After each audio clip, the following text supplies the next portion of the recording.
नमस्कार दोस्तों, CSC बहादुरगंज में आपका स्वागत है। मैं बसंत प्रसाद।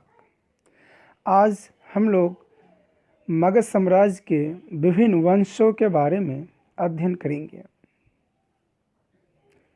मगध साम्राज्य में मुख्यतः 3 वंश हुए: हर्यक वंश, शिशुनाग वंश और नंद वंश।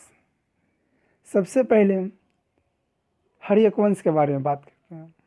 हर्यक वंश की स्थापना 544 ईसा पूर्व में बिंबिसार द्वारा किया गया था।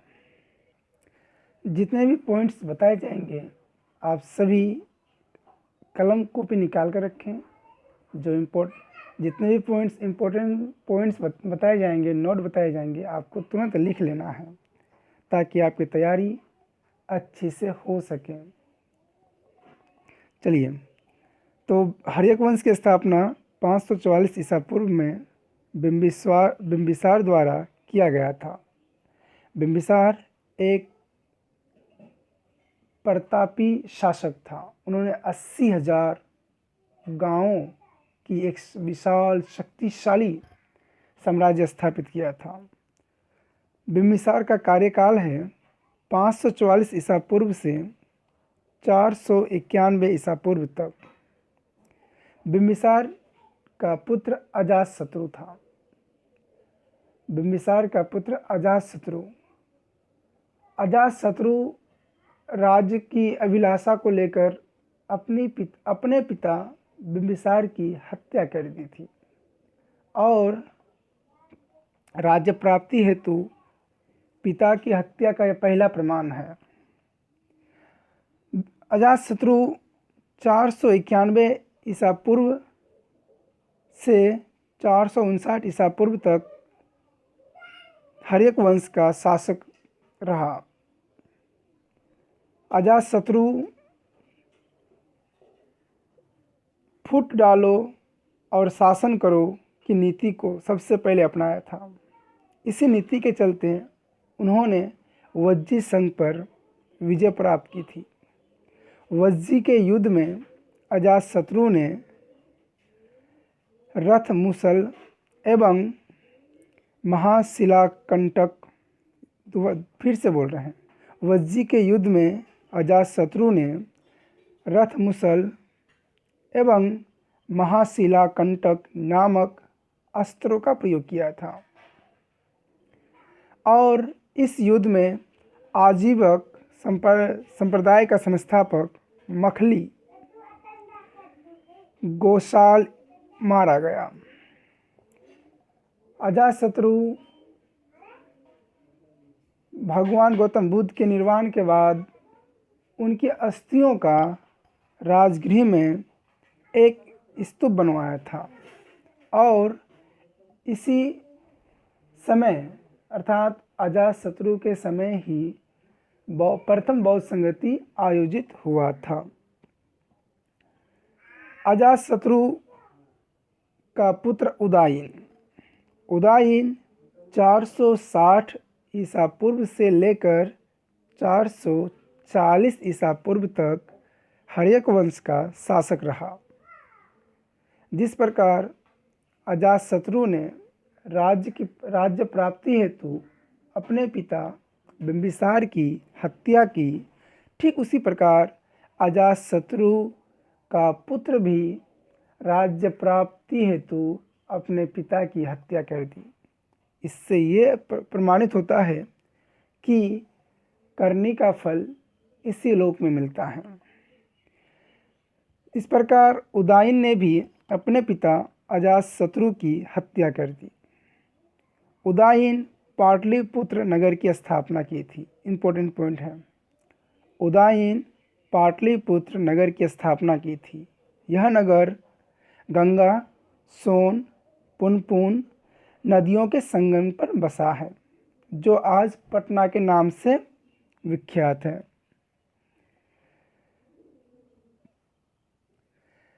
हर्यक वंश का अंतिम एवं कमजोर शासक नागदशक था। हर्यक वंश का कमजोर और अंतिम शासक नागदशक था। नागदशक को उसके ही आमित्य ने पदच्युत कर दिया, अर्थात उसे पद से निष्कासित कर दिया। उस मंत्री का नाम शिशुनाग था। इस प्रकार शिशुनाग ने हर्यक वंश के अंतिम शासक नागदशक को पद से हटाकर स्वयं शिशुनाग वंश की स्थापना की और मगध का सम्राट बना। शिशुनाग वैशाली को अपनी राजधानी बनाया था। शिशुनाग वैशाली को अपनी राजधानी बनाया था, किंतु उसका पुत्र कालाशोक, शिशुनाग का पुत्र कालाशोक ने फिर से पाटलिपुत्र को ही राजधानी बनाई। कालाशोक एक प्रतापी शासक था और इसी के समय द्वितीय बौद्ध संगति आयोजित हुआ था।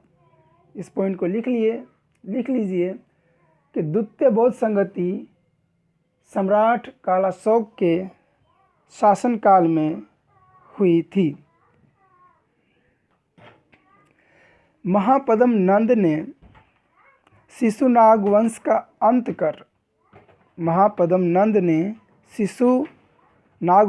अंत कर मगध में नंद वंश की स्थापना की। नंद वंश की स्थापना महापद्म नंद ने की और नंद वंश की स्थापना 344 ईसा पूर्व में हुई थी तथा 323 ईसा पूर्व तक यह खत्म हो गया।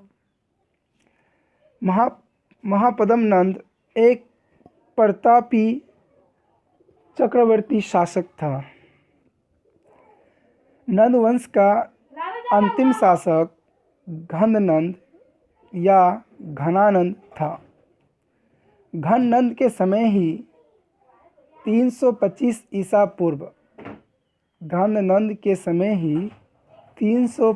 ईसा पूर्व में यूनानी राजा सिकंदर ने भारत पर आक्रमण किया था।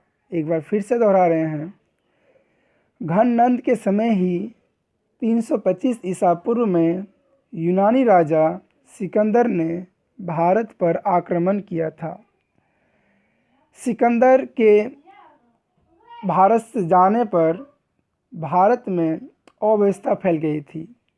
इसी का फ़ायदा चंद्रगुप्त मौर्य ने चाणक्य की सहायता से उठाई और नंद वंश को समाप्त कर भारत में मौर्य वंश की स्थापना की।